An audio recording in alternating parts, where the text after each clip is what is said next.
Salut tout le monde, c'est Yannick pour la chaîne Le Temps d'un jeu. Alors vous connaissez tous sûrement la trilogie des spans. Wingspan avec les petits oiseaux, Wyrmspan avec les dragons et le petit dernier qui était Finspan avec les poissons. Ils ont tous eu leurs extensions, donc Wingspan qui en a eu 4, Wyrmspan qui en a eu une, et puis on attendait éventuellement une extension pour Finspan, et bien ça y est, elle est sortie. Et c'est ça que je vais vous présenter aujourd'hui. Donc c'est Finspan, requin et récif. Donc qu'est-ce que ça va nous apporter de plus dans le jeu Finspan? Eh bien je vous dis ça après le générique et je vous dis également ce que j'en pense.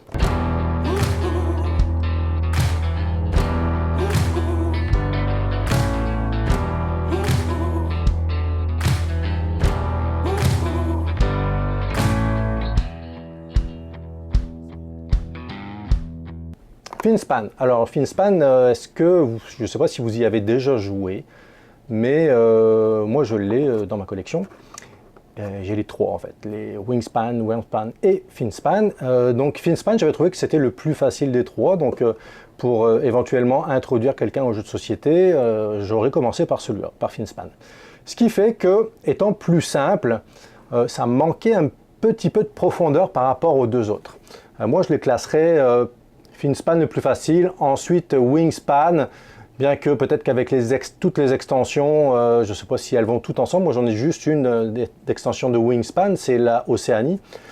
Et puis Wingspan, je le trouvais un petit peu, pas complexe, plus complexe, mais un petit peu plus étoffé.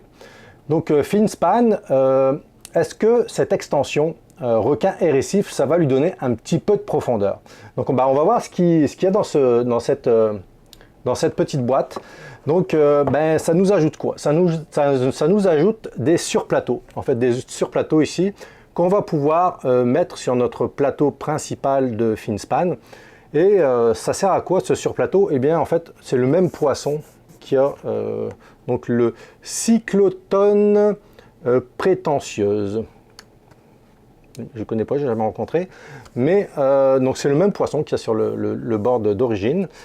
Et on ajoute ici des petites, vous voyez les petits points ici, qui sont les endroits pour mettre nos coraux en fait. Donc ce plateau-là, on va le poser sur notre plateau de base. Ensuite, on a des tuiles succès, donc les tuiles succès qui permettent de réaliser des objectifs par semaine. Donc on a 3 nouvelles tuiles succès. On a 75 nouvelles cartes poissons. La particularité de ces nouvelles cartes, ça va être permettre de nous mettre des coraux en fait sur notre board. Je vous expliquerai à quoi ça sert les coraux tout à l'heure. On a donc des jetons coraux qu'on va pouvoir placer sur notre board supplémentaire, sur notre surboard je dirais éventuellement.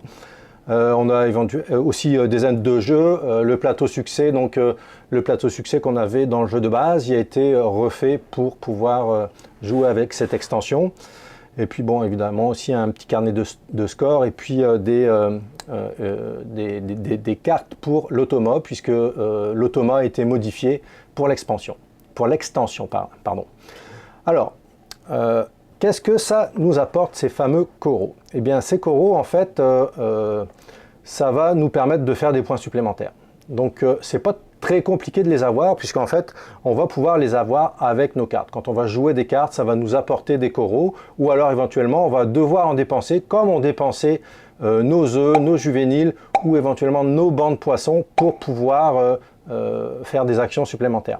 Donc là le principe avec les coraux c'est la même chose, donc on va gagner des coraux, sachant que comme pour les œufs également, les juvéniles, etc., ça va nous apporter des points de fin de partie. Donc si on arrive à avoir des coraux, ça va nous donner 1 point par corail en fait.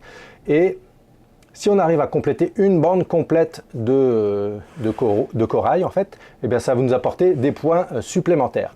Donc par exemple, on a pour les coraux qui sont en forme de petit arbre là, ça va nous amener 5 points sur la tuile de droite. Au milieu, ça va nous apporter 8 points supplémentaires en plus des points qu'on va gagner par corail. Et le premier récif, en fait, ça va nous apporter 6 points. Donc une fois qu'on a réussi à compléter tous ces récifs, on peut gagner quand même pas mal de points. Ça peut éventuellement faire une différence. Évidemment, Quand on va faire une plongée, donc souvenez-vous, dans FinSpan, on avait deux possibilités pour placer nos plongeurs. On plaçait notre plongeur pour jouer une carte, on jouait notre carte en payant les coups.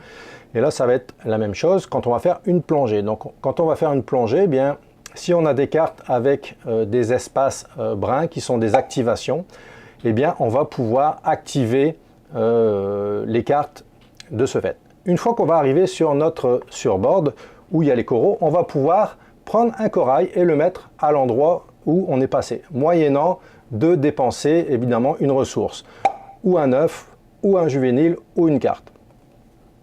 Donc c'est pas gratuit.